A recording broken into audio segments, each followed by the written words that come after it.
বিসমিল্লাহির রহমানির রহিম। শব্দাতিক জ্ঞান সঞ্চার দরবার শরীফ হইতে আমি শাহ আলম আমার মুর্শিদ কেবলা শাহেম আলী চিশতির একটি গ্রন্থ থেকে কিছু আলোচনা নিয়ে আসলাম। আশা করি সকলেই ভালো আছেন এবং সকলেই মনোযোগ সহকারে এই আলোচনাটি শুনবেন।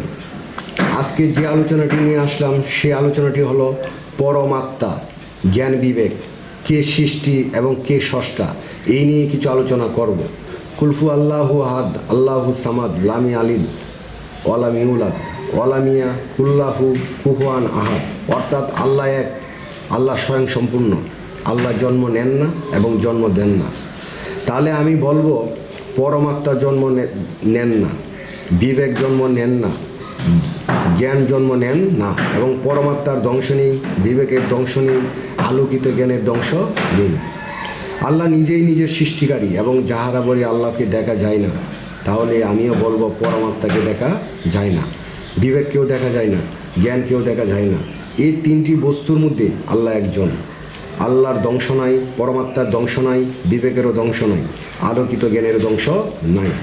অন্ধকারে জ্ঞান বাহকের ধ্বংস আছে, আলোকিত জ্ঞান বাহকের ধ্বংস আছে। কিন্তু আত্মা, জ্ঞান, বিবেক আল্লাহর বাহক।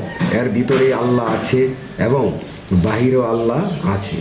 এর বাহিরে থাকলে আল্লাহর প্রকাশ হয় না এবং এর ভিতরে থাকলে আল্লাহর সমস্ত কিছুই প্রকাশ হয়। কিন্তু আরও একটি বিষয় হলো, যে বিষয়টি ছাড়া আল্লাহ পূর্ণ প্রকাশ নাই। এর জন্য আল্লাহ বলিয়াছেন, যিনি নিজেকে পবিত্র করল তিনি সফল কাম। আত্মা, জ্ঞান, বিবেক যদি আল্লাহর বাহক হয়, পরমাত্মা, জ্ঞান, বিবেক এর বাহক হলো আলোকিত পবিত্র একজন মানুষ। সেই মানুষটি মাটির দেহ নিয়ে, তাহার জন্ম আছে এবং মৃত্যু আছে। এই আলোকিত পবিত্র মানুষটি যতদিন বাঁচে ততদিন পর্যন্ত আল্লাহ তাআলা লীলা প্রকাশ করে এবং এই মাটির দেহ ছেড়ে যখন চলে যাবে ওই ব্যক্তিটি মৃত্যুর পরে লীলা প্রকাশ করে। আমরা বলতে পারি এই পৃথিবীতে যিনি পবিত্র হইলেন এবং আলোকিত হইলেন একমাত্র তার উপরই আল্লাহর সে আত্মা, জ্ঞান, বিবেককে বাহক বানায়া সে আলোকিত মানুষটির মধ্যেই আসবেন।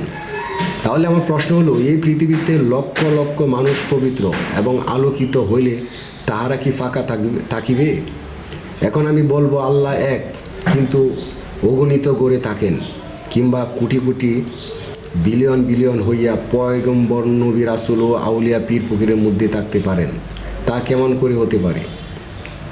আল্লাহ তো বলে দিয়েছেন যে, হে বান্দা, হে বান্দাগণ, তোমরা আমি আল্লাহকে জানতে হলে আমার সৃষ্টির দিকে লক্ষ্য করো। আল্লাহ এক কী করে অগণিত করে বসত করে।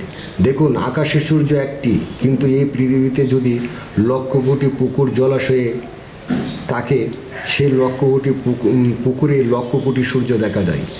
আল্লাহ মানুষের মধ্যে এভাবে আছেন। চলুন আমরা সে আলোকিত মানুষ ধরি এবং পবিত্র হওয়ার জন্য শিক্ষা গ্রহণ করি, তবে আল্লাহ আমাদের মধ্যেই বসত করিবেন। আরও একটি কথা হলো, সাগর, নদী, পুকুর, জলাশয়ে যতটুকু পরিষ্কার থাকবে, পানি, সূর্য, আলোর জলকানিটা সেই পরিমাণেই বেশি থাকবে।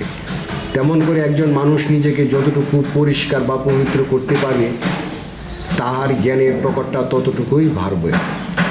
তাহলে আমরা মুর্শিদ দরিয়া প্রেমের সাধনার মাঝে নিজেকে পবিত্র করিতে হবে।